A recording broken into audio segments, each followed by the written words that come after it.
एक निर्भर है।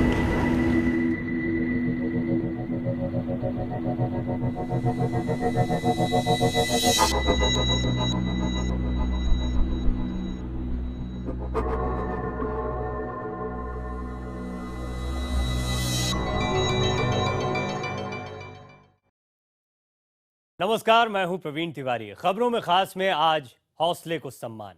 प्रधानमंत्री नरेंद्र मोदी एक बार फिर अपने संसदीय क्षेत्र वाराणसी जा रहे हैं, लेकिन इस बार उनका दौरा कुछ खास है। पीएम मोदी इस दौरान करीब 8,000 दिव्यांगों को उनकी जरूरत के सहायता उपकरण बांटेंगे। देश में पहली बार इतने बड़े पैमाने पर इस तरह का कार्यक्रम आयोजित किया जा रहा है। कोशिश ये भी है कि इसे Guinness book of world records में दर्ज कराया जाए। अपने इस खास कार्यक्रम में हम आपको कुछ खास दिव्यांगों से भी मिलवाएंगे, लेकिन पहले वाराणसी से ये खास रिपोर्ट। प्रधानमंत्री नरेंद्र मोदी एक बार फिर अपने संसदीय क्षेत्र वाराणसी पहुंच रहे हैं, जहां से वो एक बार फिर एक नई मुहिम को हवा देंगे।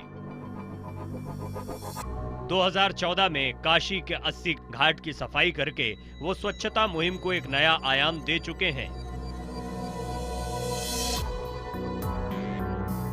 इस बार प्रधानमंत्री नरेंद्र मोदी ने काशी को दिव्यांगों के कल्याण की नई मुहिम के लिए चुना है। दिव्य काशी में दिव्यांगों के कल्याण की पीएम मोदी की इस मुहिम को भी बेहद दिव्य और भव्य बनाया जा रहा है।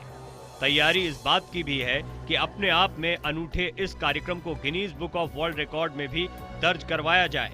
इस कार्यक्रम में करीब 8,000 दिव्यांगों को एक साथ एक बैनर के तले जुटाया जाएगा।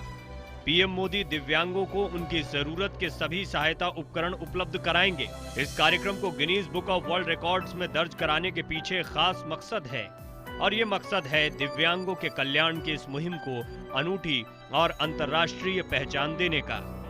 इस कार्यक्रम में पीएम मोदी दिव्यांगों को व्हील चेयर, ट्राईसाइकिल और हियरिंग असिस्टेंस जैसी सहायता उपकरण उपलब्ध कराने के साथ साथ बैटरी से चलने वाली मोटर ट्राईसाइकिल, सेंसर लगी हुई ब्लाइंड किट, स्मार्टफोन, टैबलेट जैसे आधुनिक उपकरण भी बांटेंगे। Laptop, tricycle, wheel chair, motorise tricycle, rough terrain wheel chair, rough terrain जो है मोटराइज व्हील चेयर। इसके अलावा हम लोग कुछ जो है लोगों को विकलांगजनों को उनको सामान भी ऐसा बांटेंगे, जैसे गाड़ियों का भी लोन दिलाने का प्रयास कर रहे हैं। इंश्योरेंस की व्यवस्था सुनिश्चित करेंगे। कार्यक्रम में करीब 8,000 दिव्यांगों के पहुंचने की संभावना है, जिनकी सुविधा के लिए 350 बसों का इंतजाम किया गया है, जिनके जरिए उन्हें कार्यक्रम स्थल तक लाया जाएगा और वापस उनके घरों तक छोड़ा जाएगा। इसके अलावा डीएलडब्ल्यू मैदान में दिव्यांगों के लिए एम्बुलेंस, मेडिकल कैंप और बायो टॉयलेट्स की भी व्यवस्था की गई है। यही इसी की व्यवस्था कराई जा रही है जो है, और लाभार्थियों का आने का ये आप देख रहे हैं सामने 3 गेट बनाए जा रहे हैं। इसी 3 गेट से एंट्री होगी। दिव्यांगों के कल्याण की इस मुहिम से न सिर्फ उनमें उम्मीद की नई किरण जगी है, बल्कि दिव्यांगों में प्रधानमंत्री की मौजूदगी में इस अनूठे कार्यक्रम में शामिल होकर Guinness book of world records का हिस्सा बनने का उत्साह और गर्व भी है। इसके साथ ही उनकी प्रधानमंत्री से कुछ खास उम्मीदें भी हैं कि सहायता उपकरणों के साथ साथ उन्हें कुछ ऐसी नीतिगत घोषणाएं भी मिलेंगी जो उनकी जिंदगी की जंग को आसान कर सकेंगी।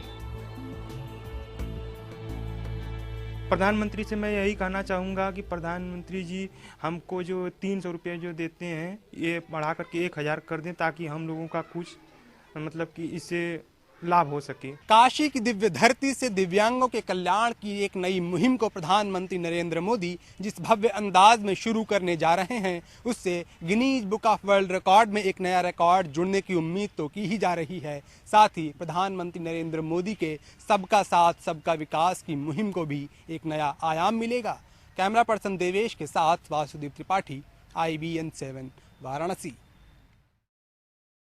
दुनिया में ऐसी हजारों हस्तियां हुई हैं जिन्होंने साबित किया है कि अगर हौसलों के पंख हों तो शारीरिक चुनौतियां आपको रोक नहीं सकती। इनके अलावा भी हमारे आसपास ऐसे दिव्यांगों की अनूठी और अनोखी कहानियां हैं जिन्होंने ये दिखाया है कि मंजिल कितनी मुश्किल क्यों ना हो, उसे हासिल किया जा सकता है। आइए देखते हैं बनारस की रहने वाली और अब IIT बॉम्बे से इंजीनियरिंग कर रही रानी की कहानी।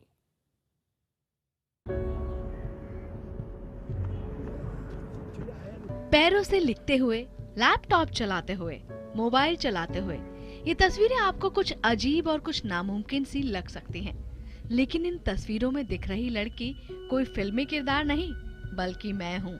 मैं रानी वर्मा।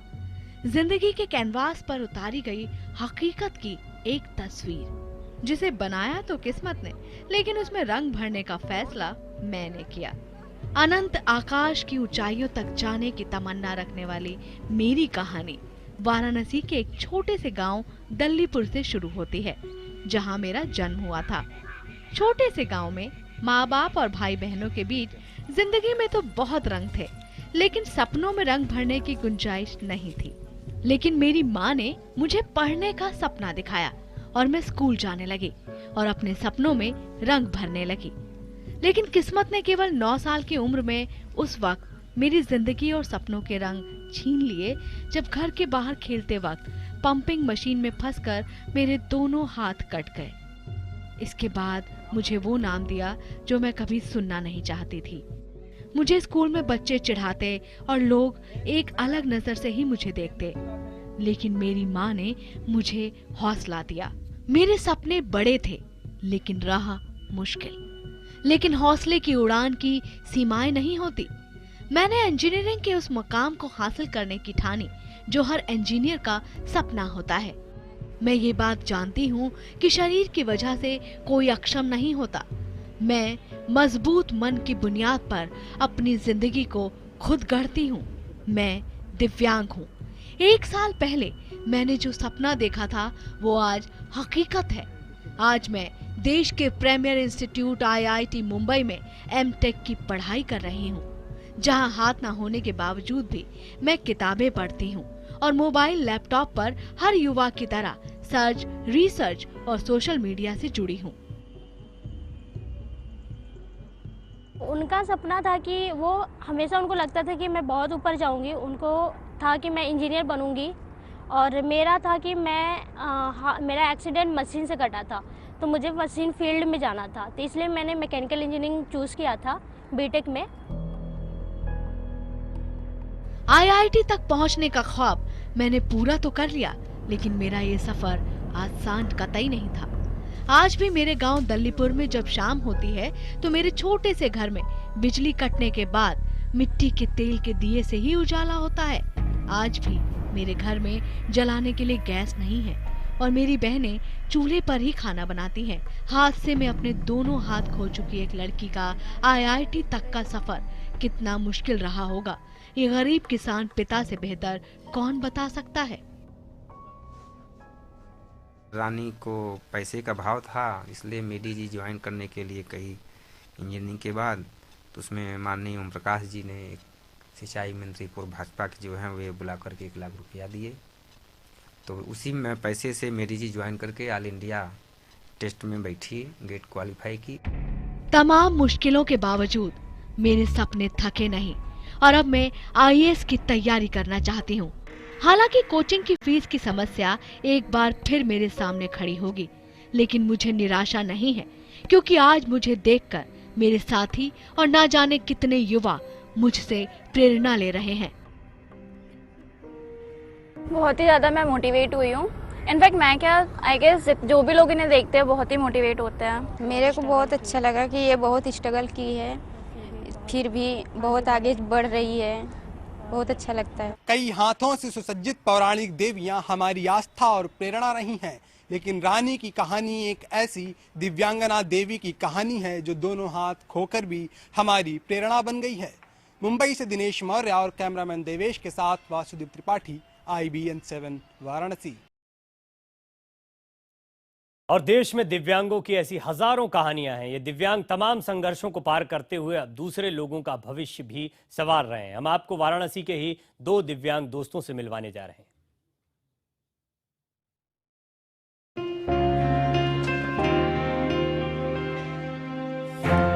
वाराणसी के आयर गांव में रहने वाले संतोष जन्म से ही दिव्यांग हैं। उन्हें चलने फिरने के लिए दोनों हाथों में बैसाखी का सहारा लेना पड़ता है। लेकिन गरीब बुनकर परिवार में जन्मे संतोष को बैसाखी के सहारे चलने से ज्यादा दर्द उन तमाम दिव्यांगों को देखकर होता है जो सामाजिक उपेक्षा के चलते जीवन के बुनियादी अधिकारों के लिए दर दर की ठोकर खाते हैं। पिता ने किसी तरह पैसे जोड़कर संतोष को छोटी सी परचून की दुकान खुलवाई, लेकिन संतोष ने अपनी मुश्किल जिंदगी में एक नया ही लक्ष्य तय कर लिया था, तमाम दूसरे दिव्यांगों की जिंदगी को आसान बनाना। एक स्वयंसेवी संस्था में पढ़ाई करने के बाद संतोष ने तय किया कि वो हर दिव्यांग शख्स को शिक्षित करने का काम अपने दम पर करेंगे, ताकि शिक्षा के सहारे दिव्यांग आत्मनिर्भर बन सके और समाज में तिरस्कार की जगह सम्मान हासिल कर सके, एक अधिकार के साथ खुद को समाज के साथ जोड़ सके। संतोष ने इसके लिए दिव्यांगों का एक स्कूल खोलने का फैसला किया, लेकिन गरीबी ने उनका रास्ता रोक दिया। संतोष ने हार नहीं मानी, उसे साथ मिला अपने ही दिव्यांग दोस्त बाबूराम का। दोनों ने मेहनत और दूसरे लोगों की मदद से 2012 में दिव्यांगों का स्कूल शुरू किया। आज दोनों दोस्त हर उम्र के 50 से ज्यादा दिव्यांगों को पढ़ा रहे हैं। मेरे पास उतने पैसे नहीं था, तो मैंने एक जमींदार से बात किया और बात करके वहाँ पर 5 बिस्सा हमने जमीन लिया किराए पर, और उसको हमने पैसे लोगों से मांग करके, रो करके, हाथ जोड़ करके और ब्याजी रुपया ले करके हमने जो है कि इस ज़मीन को 1000 रुपया महीना पर और एक छोटा सा हमने स्कूल बनवाया। यहाँ पर बताया कि मैं ऐसे ऐसे विद्यालय खोला हूँ, इसमें मैं इन लोगों को पढ़ाता हूँ, तो मैं अपनी पूरी खुशी के साथ इसमें उनका साथ देने के लिए आ गया। और आज से 4 वर्ष से मैं भी उनके साथ मिलकर विकलांग बच्चों, अनाथ बच्चों और सभी युवाओं के लिए मिलकर हम लोग कार्य कर रहे हैं। दिव्यांगों को पढ़ाने के साथ ही संतोष और बाबूराम उन्हें आत्मनिर्भर बनाने के लिए उनका कौशल विकास कर कारोबार शुरू करने में भी मदद करते हैं। आज आयर गांव और वाराणसी में ऐसे कई दिव्यांग हैं जो संतोष और बाबूराम की वजह से न सिर्फ शिक्षित हो गए हैं, बल्कि आत्मनिर्भर भी बन गए हैं। कई दिव्यांग बच्चे भी हैं जो अपना भविष्य संवार रहे हैं। हम सर यहाँ पे संतोष भैया हमको बुलाते हैं और कुछ सिखाते हैं। मैं जो है कि कुछ ट्रेनिंग लेकर के मैं पंखे का काम करता हूँ, और यहाँ पर जब बुलाते हैं तो मैं पढ़ने के लिए यहाँ आता हूँ। बुलाते हैं और पढ़ते हैं। पढ़ लिख कर क्या करना चाहते हैं आप? हम बड़ा होकर अपने 2 रोटी 3 रोटी कमा सकते। दूसरे पर निर्भरता खत्म होना, खुद कुछ कमा पाने में सक्षम होना समाज में इन दिव्यांगों को एक नई पहचान दे रहा है, अधिकार दे रहा है। यकीनन संतोष जैसे दिव्यांगों की समाज को और ज्यादा जरूरत है।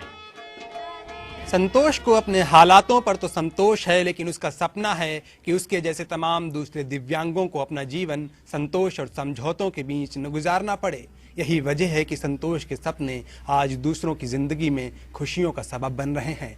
हकीकत में हौसले का दूसरा नाम इन दिव्यांगों के लिए बस 2 ही शब्द हैं, सैल्यूट यू।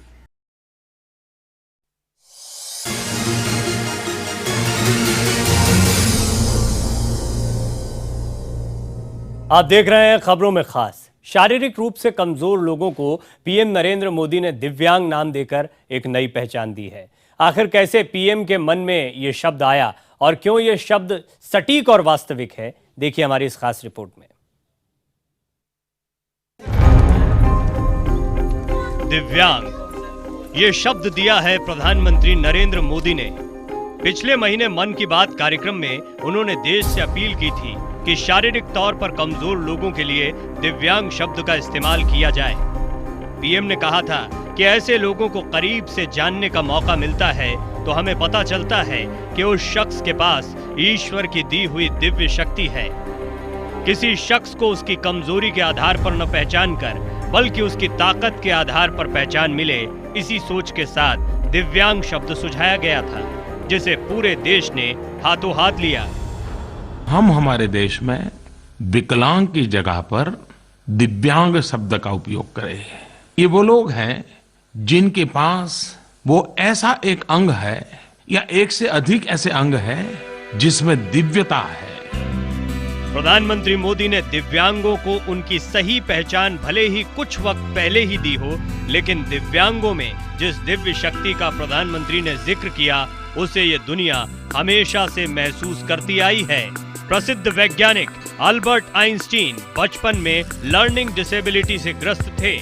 फोन का आविष्कार करने वाले वैज्ञानिक ग्रैहम बेल भी इसी डिसेबिलिटी के शिकार थे। अमेरिका के 4 बार राष्ट्रपति रहे फ्रैंकलिन रूजवेल्ट पोलियो से ग्रसित थे। अंग्रेजी के मशहूर कवि जॉन मिल्टन भी देख नहीं सकते थे। मशहूर वैज्ञानिक स्टीफन हॉकिंस भी दिव्यांग हैं। भारत के मशहूर कवि सूरदास भी देख नहीं सकते थे। अभिनेत्री सुधा चंद्रन भी दिव्यांग हैं। देश हो या विदेश, ऐसे लोगों की लिस्ट बहुत लंबी है और साबित करती है कि ये लोग दैवीय शक्ति से लैस हैं, दिव्यांग हैं। देर से ही सही, लेकिन प्रधानमंत्री नरेंद्र मोदी की अपील के बाद समाज दिव्यांगों को उनकी सही पहचान से पुकारने लगा है।